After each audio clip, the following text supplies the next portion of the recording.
Hey there YouTube, Pat for This Land Boughton, and I wanted to give you some comparison perspectives on two knives that I believe should be equally considered by anyone that is searching for a compact EDC-able fixed blade knife.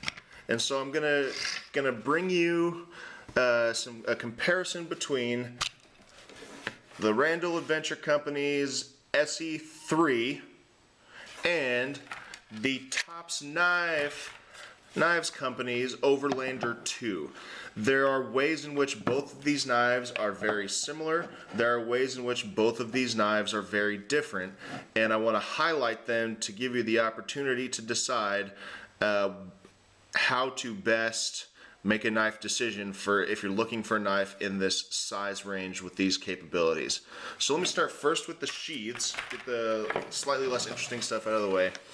The Overlander 2 comes with this Kydex sheath with a taco design, nice little drain hole on the bottom, and the spring clip right here that rotates 360 degrees around. It holds on super tight to the tool. It's easy to get the knife in and out, and the fact that this rotates is really actually, I'm a huge fan of that because it gives you a number of carrying angles and options for putting it on the right hip, a number of angles and options for putting it on the left hip in a cross draw. This is not a left-handed friendly sheath, I will put that out there, and it gives you opportunities to clip it onto, say, a backpack or a MOLLE system if you wanted to do that as well. And there's definitely nothing super flashy or overwhelmingly amazing about this sheath, but it's well made and it gets the job done, and it gives you the opportunity, if you wanted to attach here the Tops Fire Steel attachment. You can throw that on there if you wanted to get that and do that, or extra holes to trick it out as you see fit. Great, everything's good. Here's the Esee. When you purchase the Esee knife, you can get the knife in a number of options. You can purchase it where it comes with just the knife. You can purchase it where it comes with knife and sheath, and when it does that, it'll likely come with some paracord arranged like you see here, to allow you like a Ranger style carry option or a belt option, like side carry belt option like that. And all of these holes on the molded plastic with your drain hole allow you to attach this to a MOLLE compatible system that is also kind of a dangle sheath that Esee offers for the sheath, as well as a tech lock system to allow you to kind of customize and keep the sheath system compact in a variety of carry options. So it allows you to spend as little or as much money as you want to on this sheath and carry system and give you the largest number of customizable options. And with that, this is more left-hand carry friendly than the Tops Overlander 2 sheath. So something to think about there. Otherwise though, both great sheaths, both leave me perfectly happy with them and no complaints. Now let's get to the fun stuff. The knives themselves. Now, if you're really into the knives and you're thinking about them a lot and you're knowing a lot about them, you may think these are not very comparable, and that's reasonable and understandable. But if you are in the market and you are looking for a compact EDC-able fixed blade, I think these are two options that you should consider. These stand out larger than your neck knife scenario, and definitely bear with them greater versatility if they would ever stand up, but are still compact enough to keep on your hip and keep them in a more subtle carry option, more discreet. So let's go over the blades first.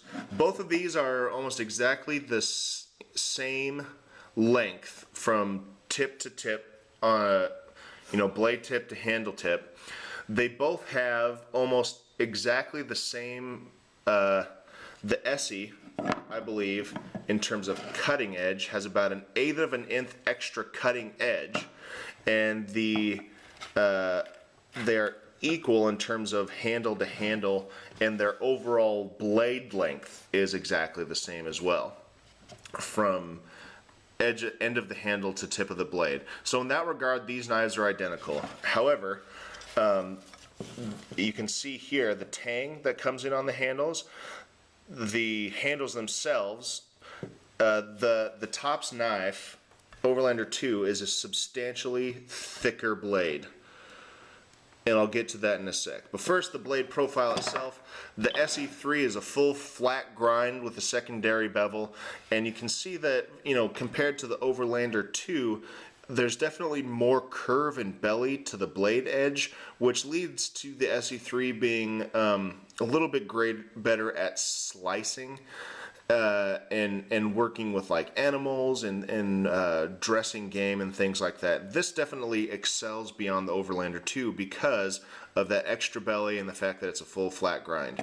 Now the straighter edge and slightly less pronounced belly of the Overlander 2, combined with the fact that it is a, you know, kind of medium to high saber grind, gives this knife a little more robustness and durability, but it does cut back on its ability to slice.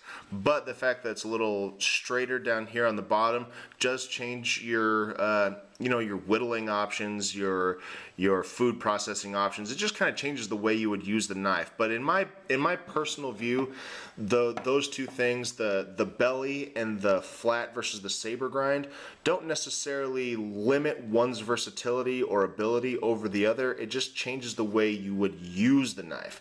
It changes how you approach using your tool.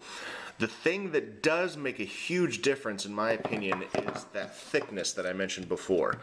The Esee 3, as you can tell, is so much thinner and so much more capable when it comes to delicate cutting work, to slicing with food processing, game processing, anything else, because of the thinness of the blade. And when you think about all of the tasks you would ask a knife in this size range to perform, having a blade with this thickness is significantly more advantageous than one with this thickness.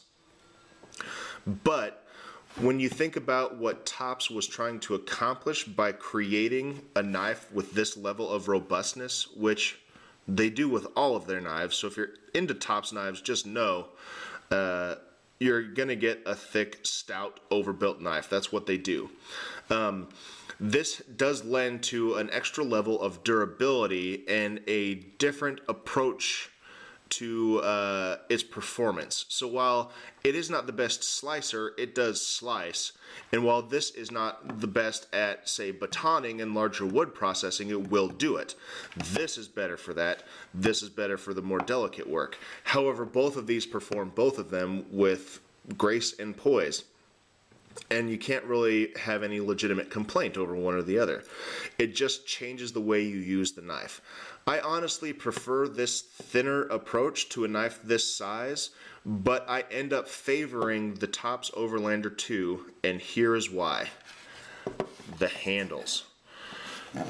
I have these kind of fatty, beefy, meaty gorilla hands where the width of my palm is best suited to an extra large glove, and the length of my fingers is best suited to a large size glove. And so I have kind of awkward, you know, fat hands.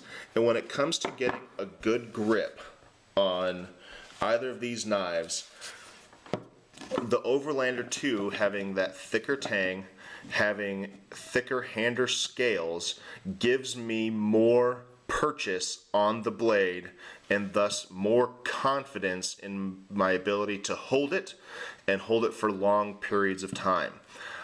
And it doesn't matter how beautiful or wonderful a blade can be, if you can't hold it, it's no good to you. And one of the other things that kind of drove me crazy, the thinness of it I think I could have gotten over, but this is the biggest aspect. You know, the handles themselves from end to end are almost exactly the same on both of these knives, right? The Overlander 2 has a little bit more exposed tang on the back, but when you get down to the actual usable handle in terms of having a grip, you have to slide this guy over here like that, because Esee built this finger guard into the handle, which I don't blame them for. It's a great feature, but what it does do is it takes this, almost half an inch of handle and makes it not available when you are gripping behind the finger guard. Whereas Tops knives, where Esee chose to put a finger choil for getting more close, delicate work done, that is where Tops chose to put their finger guard in that space. And that leaves the entire rest of the handle open to the full width of the hand, and that gives me this extra little bit, that extra little confidence for being able to hold it in a variety of grips and have that extra purchase when I'm, sometimes I like to spread my hand out a little bit depending on the cut I'm making. And when I do that, I lose my pinky grip on the back of the Esee. For some, that will not be a problem. For me, it absolutely was. And that is why, despite the fact that the thickness of the spine on the Overlander 2 is inconvenient at times, it is worth dealing with when it comes to having a knife this robust and having a knife that I can actually comfortably hold on to for long periods of time. The Esee 3 is a phenomenal, fantastic knife. They're both phenomenal, fantastic knives. They were both built with a similar idea in mind to have a small, compact, EDCable blade that will be available for you for any task, anywhere, at any time. But the two companies took two different approaches to the same style of knife, and it's worth showing you, I think, what those two different approaches are and the benefits and disadvantages that you will find in choosing one over the other. Hopefully this was helpful. Hopefully you will be able to make a more informed decision between the Esee 3 and the Tops Overlander 2. Have a wonderful day, a wonderful evening, Godspeed, good luck, and we'll see you out there on the trails.